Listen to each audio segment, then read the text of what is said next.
Hello guys, Katja here, and today I will show you like a dreamy house or Halloween house, and I'm doing like a landscape or something with a background with this chipboard cardboard frames.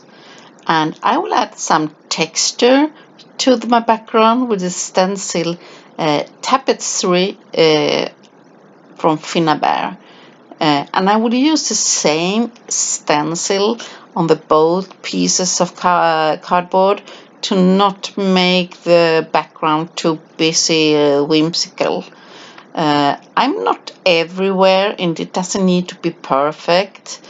You can have like free spaces. Right now I will not have so much free spaces, but I always find it interesting to have some texture in the background. And be sure, don't do like I do. Spray some water on it and have clean it off very well. I almost have destroyed some of my favorite stencils. Here I have some black heavy gesso and I will paint everything black, the house and the background, and that's to make the painting more easier on the end, and leave that for dry. And now you see I have a table full of elements, some molds, chipboards, also some metallics, pebbles, everything what you like. And I'm working now on the composition to make like an interesting background to the house. And I use like a piece of wood to glue some dimension to my bases here. And I'm using the heavy body gel, and that's perfect when you're gluing items. It will stay and you can move the things around. And you see I have almost like the same kind of elements on the opposite sides, and that's to give my project around there some interest. This project I have like 1, 2, 3 focal points. It's a little bit difficult, but I want this to be like an interesting project. And the moon is like a focal point. I'm not having one this time, I'm having some, because I want like there to my project to catch the eye on many things.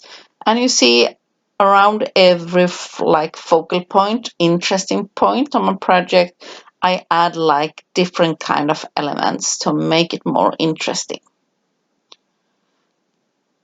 So you see how I'm working. I'm gluing with a heavy body gel and trying out how to do the composition. So if you like my channel, be sure to give the thumbs up, and if you like it a little bit more, you can even subscribe to the channel, and remember to click the bell button so you're sure to not miss no videos. And I read all the comments, and please, if you have any questions, do that, ask them, and I try to answer them as soon as possible. Sometimes life can be a little bit busy, so it can take time, but I read all the comments, and I'm so happy if you let me know what you think, and it always helps the video if you share and if you give the thumbs up. It's a hard time right now with the video sharing. So you see me here moving like houses, and I have like faces on 3 places. The moon face, the guy with the broken leg, and one face there, because I want it to be like have some items to catch the eye on and not only have one face or two, it doesn't seem correct. So I'm adding the third one on the side, a small tiny face. And then when I have made the composition and leave it for a while to dry, I paint it black. It doesn't need to be perfectly painted, but almost everything really black. But it can be hard on some places, and you see I have leave the metallic embellishments a bit. I'm using paint from the Rust Paste set and from a Fantasy Paste, and this first one is from the Texture Paste Fantasy Coral and Anemone, and it's a really reddish color, and it's not rust, it's more red. I'm tapping the colors around, and it's a bit textures. Be a little bit careful, because if you add that on when you're not having too much texture, it will it take off the texture, and because it's texture in the texture, it's like a grainy. And now I have the blue one from the patina paste. I really love the patina colors, and I'm tapping around on some special, and I'm a little bit careful, not too heavy parts of the blue. I'm working really light-handed. This will be like color in the background. I'm undoing also on the house, and the guy will also have this rusty red, more reddish color, and then the house will have this bluish. And be sure when you use the paste, because it's so much texture in them, to not use your best brushes. Use your most stiff brush, because it will destroy your best brushes. So cheap and stiff brushes is my tip. And also the man on the moon and the wings, they will have from the Rust Paste set the yellow ones, and a little bit yellow here. And I'm sure that the coral color is dry. And for one moment I was thinking that I really enjoy how it was looking in this stage. Yeah, it's always difficult to know how you do, because I believe that you take every step piece by piece and see what you do. I have also the mint green I'm working with here to add a little bit more texture, and this is really texture one, so be a little bit careful so it doesn't destroy your background texture. And I believe this already looked really amazing, but I had like a picture in my head that I wanted to achieve, so I want to have it a little bit more shiny. So that's why I'm adding black heavy gesso again. Yeah, this time I'm dry brushing my project all over. You can dry brush with white or anything else. Here I will dry brush with black again, because I want my project to be shiny, and the black and the colors what I have put on, the teal and mint and anemone and the yellow color, I want them to only give the background color. And you see here when I'm dry brushing, now it will only be where the texture is, to give some extra effect, and that's what I was looking for. So dry brushing, I'm careful. Better to use like little bit by little bit, and then go on one more time if you're not happy. So you see me, my projects are really dark in these stages. So I'm dry brushing everything. Now I have the liquid color fluid medium and mica powder gold opal magic. I will blend them together. The liquid fluid medium, it's like a medium, so the mica powder will stay, and it's so easy, and I'm very careful. But look what's happened now. I'm dry brushing again, and that's why I was using the black, because this will give more effect to the mica to give it the highlight. And you see, I'm adding more heavy handed on some places and more light-handed. Oh, and it's so amazing shiny color that the mica powder gives. I also have like pale silver because I wanted to also have like more silvery tone on the bigger circles. So I'm adding the pale silver and some color fluid medium on the plate and blending and start dry brushing. And you see I will be very light-handed because it's so easy that it gives too much, so I'm a little bit careful.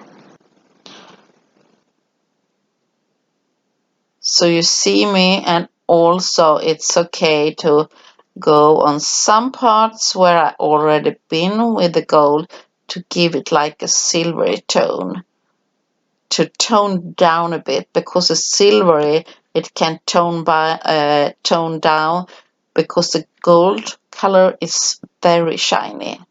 And I do this on the house also. And I believe magic happens, and the textures show much better, and it gives so much more interest to the project. And you see how little of the mica powder and the liquid fluid medium I need. It's only a little bit, and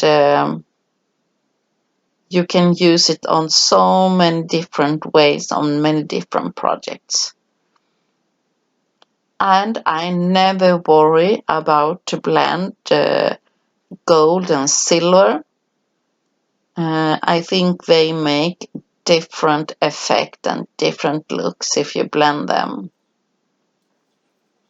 When the mica is dry, I will add some more embellishments, and I'm carefully adding some stars and some knobs to my project, and I'm using the heavy body gel. You can use a glue also, but think it's so perfect if you need to move some interesting items apart before you have decided everything. You can move them and lift them and change plates, and that's why I really love the mediums. So I'm adding this small metallic embellishment here and there, and of course in the background of my dreamy house there will be some metallic stars and some knobs and like that. So I think this is a really dreamy project. Yeah, I believe so.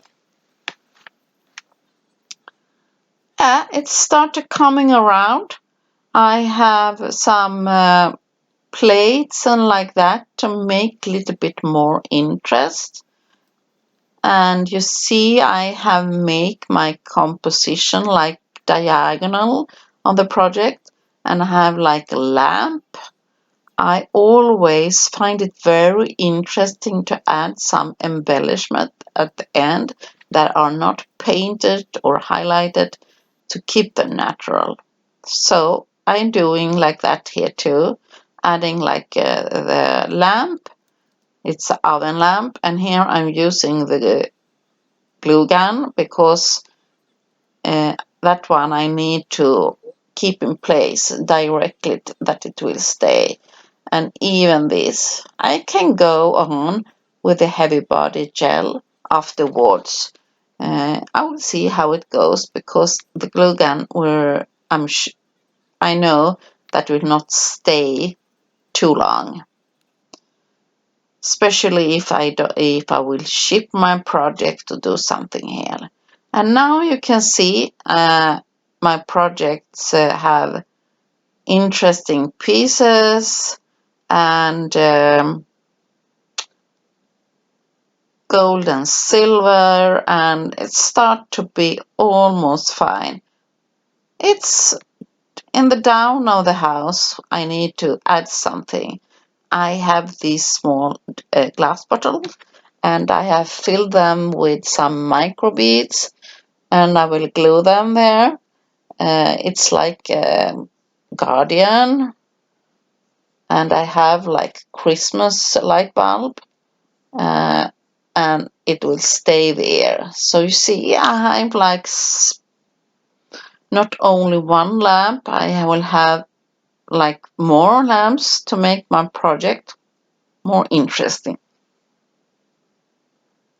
So I have different sizes and I have micro bits in them, and now I need to have something on the other side. This was not my idea how the project what I was thinking to it turn out. I was thinking to make it more natural and with wooden elements, but during my creativity, I find something else interesting on my table, and yeah, suddenly I'm thinking, adding them and thinking how I will do. So I really enjoy the process. Now I need to add some more shine on the bottom downside of my project. So the liquid color fluid medium and some mica and adding some shine on the downside also. I want to keep my bottles and the lamp natural.